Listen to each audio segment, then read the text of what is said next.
सुप्रभात बच्चों, कैसे हो आप सब।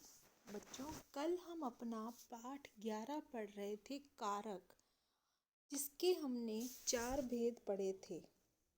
कारक जिसके हमने 4 भेद पढ़े थे।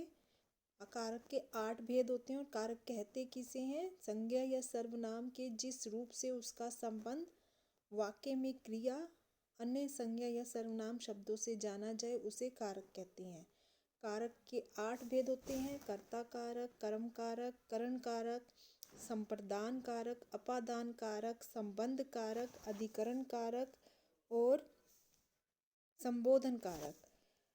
कर्ता कारक जो काम करे, कर्म कारक जिस पर क्रिया का फल पड़े, करण कारक काम करने का साधन, अपादान जिससे कोई वस्तु अलग हो रही है, संबंध जो परस्पर संबंध जोड़े, अधिकरण जो क्रिया का आधार है, संप्रदान जिसके लिए क्रिया की जाए, संबोधन जिससे किसी को पुकारा जाए।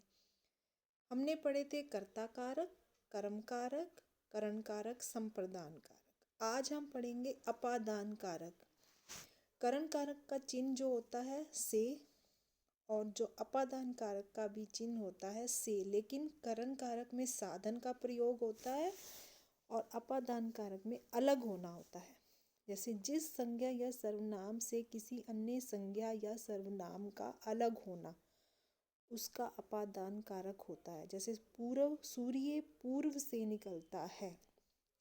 एक सूर्य हमारी संज्ञा हो गई, पूर्व से भी संज्ञा, तो हमारी दोनों एक दूसरे से अलग हो रहे हैं, तो सूर्य पूर्व से निकलता है।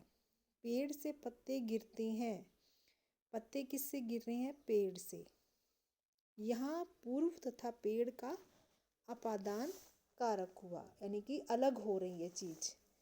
नंबर 6 आते हैं संबंध कारक। जिन संज्ञा या सर्वनाम का संबंध वाक्य में आए हुए अन्य संज्ञा शब्द से प्रकट किया जाता है वह संबंध कारक होता है। इसका कारक चिन्ह कौन सा होता है? का, की, के, रा, री, रे आदि। परंतु जब हम कभी स्वयं के लिए प्रयोग करते हैं तब हम ना, ने, नी करते हैं। जैसे अपना काम स्वयं करो। अब हमने का, के, की के हिसाब से बोले तो यह मनोज की पुस्तक है। किसका संबंध है? मनोज का पुस्तक के साथ संबंध है। रवि के पिता डॉक्टर है, रवि का संबंध किससे है? पिता से। तो हमने संबंध के लिए कौन सा चिन्ह लगाया? का, की, के आदि। नंबर 7 आता है अधिकरण कारक। संज्ञा या सर्वनाम के जिस रूप से क्रिया का आधार समय स्थान का बोध हो उसे अधिकरण कारक कहते हैं और इसका कारक चिन्ह होता है में, पर आदि। उदाहरण देखिए, तोता डाल पर बैठा है। राजू पलंग पर सो रहा है। तो यहाँ डाल व पलंग का अधिकरण कारक, यानी कि जब हम किसी चीज के अंदर के, भीतर के, ऊपर के, स्थान या समय का बारे में बता रहे हैं तो वो कहलाता है अधिकरण कारक। आगे नंबर 8 पर आता है संबोधन कारक। जिस शब्द का प्रयोग किसी को पुकारने या सचेत करने में किया जाए उसे संबोधन कारक कहते हैं। इसका संबंध वाक्य के किसी शब्द से नहीं होता, परंतु हमें संबोधन करना। जैसे बच्चों यहाँ आओ, हे प्रभु दया करो, रामू पानी लाओ, किसी को पुकार रहे हो, छोटू चाय लाओ, किसी को संबोधन, पुकारना। आगे देखिए बच्चों, करण कारक तथा अपादान कारक में अंतर। करण कारक और अपादान कारक दोनों का जो विभक्ति चिन्ह होता है वो से, परंतु करण कारक में ये साधन के रूप में प्रयोग होता है, अपादान में ये से का अर्थ अलग होना होता है। जैसे करण कारक, पिताजी रेलगाड़ी से लखनऊ गए। यहाँ पर साधन कौन सा हुआ? रेलगाड़ी। और आंधी में पेड़ से फल गिरे, अलग हो गए, अलग होना। मैंने कैंची से कपड़ा काटा, साधन का प्रयोग किया, और बंदर छत से कूद गया, अलग हो गया। कर्म कारक और संप्रदान कारक में अंतर। कर्म कारक दोनों कारकों में को प्रसक का प्रयोग होता है, परंतु संप्रदान कारक में देने का भाव होता है, जबकि कारक में संप्रदान कारक में देने का भाव होता है, जबकि करण कर्म कारक में क्रिया का प्रभाव होता है। जैसे माता जी ने भिखारी को रोटी दी, तो भिखारी यहाँ पर संप्रदान दे रहे हैं, तो उस भिखारी को हमने दिया, तो संप्रदान कारक। पंडित जी ने भिखारी को बुलाया, कर्म कारक। यदि वाक्य में कर्म कारक और संप्रदान कारक दोनों हो तो दो कर्म कारक के साथ प्रसर्ग नहीं लगाया जाता। जैसे दीदी ने सोनू के लिए स्वेटर बुना। अब आप देखिए, दीदी ने सोनू के लिए दिया, तो देने के लिए संप्रदान कारक, और स्वेटर कर्म क्रिया से आधार बन गया, मुख्य हो गया कर्म, तो स्वेटर के साथ हमने को नहीं या स्केल नहीं लगाया। समझ गए?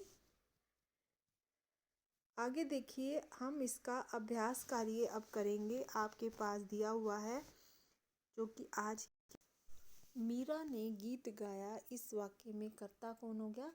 मीरा। वाक्य में जो क्रिया को संपन्न करता है वो क्रिया कारक कर्ता कारक कहलाता है। कर्ता कारक का चिन्ह क्या होता है? ने। संज्ञा या सर्वनाम के जिस रूप से क्रिया के आधार का बोध होता है उसे अधिकरण कारक कहते हैं। चोर छत से कूदकर भाग गया। इस वाक्य में छत का अपादान कारक यानी कि अलग हो रहा है। छात्र परीक्षा के लिए पढ़ रहे हैं। इस वाक्य में परीक्षा का कारक है संप्रदान कारक। उपयुक्त शब्द चुनकर रिक्त स्थान भरिए। अपादान कारक का विभक्ति चिन्ह से, अधिकरण कारक का विभक्ति चिन्ह पर, कर्ता कारक का विभक्ति चिन्ह ने, करण कारक का विभक्ति चिन्ह से और संबंध कारक का विभक्ति चिन्ह का होता है। सही कथन के सामने ठीक तथा गलत के सामने गलत लगाइए।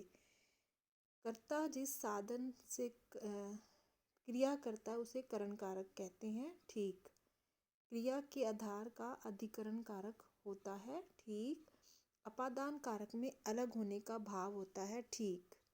हिंदी में 7 कारक माने जाते हैं। गलत, क्योंकि कारक कितने होते हैं? 8। जिस पर क्रिया के फल का प्रभाव पड़े उसे कर्म कारक कहते हैं। ठीक है। रंगीन पदों के कारक चिन्ह बताइए। जैसे देखिए, बच्चा पालने में सो रहा है, कि ऊपर कोई चीज है तो हम बोल सकते हैं ना अधिकरण कारक। राहुल क्रिकेट खेल रहा है, साधन कौन सा प्रयोग किया? क्रिकेट, के करण कारक। मुन्ने की गेंद खो गई, संबंध कारक। बिल्ली दीवार पर चढ़ गई, अधिकरण कारक। चिंटू के पापा दिल्ली गए, संबंध कारक। नेताजी ने भाषण दिया, कर्ता कारक। हे भगवान दया करो, संबोधन। मम्मी राहुल के लिए नया कोट लाई, संप्रदान कारक। मम्मी नेहा ने चाकू से सेब काटा, साधन कौन सा प्रयोग किया? चाकू। वह रेलगाड़ी से आया, करण कारक। अब आप देखिए,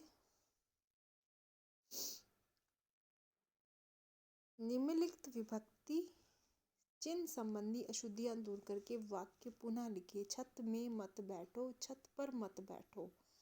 पेड़ ने पत्ते गिरते हैं, पेड़ से पत्ते गिरते हैं।